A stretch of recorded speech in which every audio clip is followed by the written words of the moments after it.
बुलढाणा जिल्ह्यातील सारंगवाडी प्रकल्प जलसंधारण कामासंदर्भात मोठा घोटाळा झाल्याचा आरोप श्वेता महालेंनी केलाय। जलसंधारण प्रकल्प 16 कोटींवरून 260 कोटींवर गेलाय असा आरोप विधानसभेत करण्यात आला। यावर एसआयटी नेमली आहे आणि योग्य ती चौकशी आणि कारवाई होईल असं आमदार श्वेता महाले यांनी सांगितलंय। बुलढाणा जिल्ह्यामधील चिखली तालुक्यातील सारंगवाडी हा प्रकल्प दिवंगत भारतीय जनता पार्टीचे ज्येष्ठ नेते आणि 2009 मध्ये विरोधी पक्षनेते स्वर्गवासी भाऊसाहेब फुंडकर यांनी पाठपुरावा करून सारंगवाडी हा प्रकल्प मंजूर करून घेतला होता।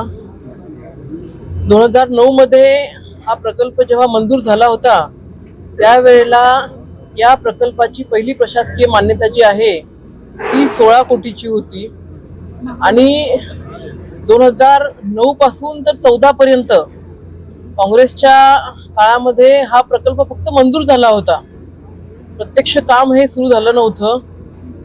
महायुतीचं सरकार आल्यानंतर या प्रकल्पाला गती देण्याचं काम त्या ठिकाणी झालं, परंतु दुर्दैवाने त्यावेळेला जे महामंडळ आहे त्या महामंडळाचे तत्कालीन MD खुशिरे म्हणून आणि ज्या कंपनीला हे काम देण्यात आलं होतं, वॉटरफ्रंट नावाची कंपनी आहे, यांनी संगनमताने 2009 पासून तर 2024 पर्यंत त्या ठिकाणी चुकीच्या पद्धतीने कागदपत्र दाखवून चुकीच्या पद्धतीने टेंडर भरून हा 16 कोटी रुपयाचा प्रोजेक्ट हा 260 कोटी रुपयापर्यंत दिला।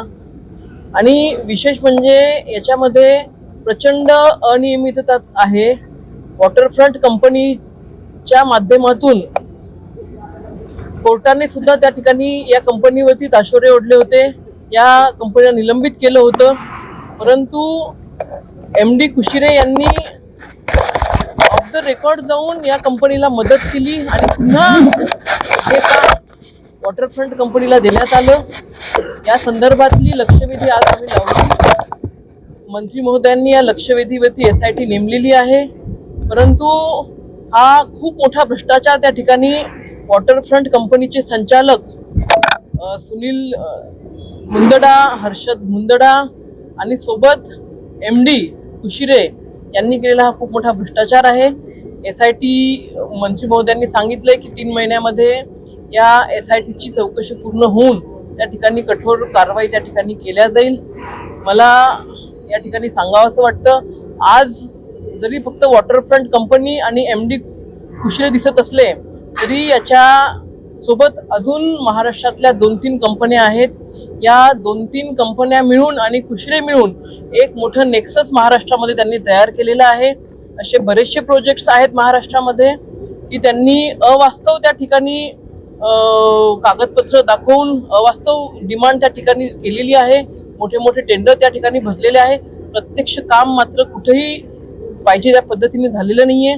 रत्नागिरी जिल्ह्यामध्ये लांजा तालुक्यामध्ये याच वॉटरफ्रंट कंपनीने जवळपास 6000 कोटी रुपयाचा असाच एक प्रकल्प घेतलेला आहे।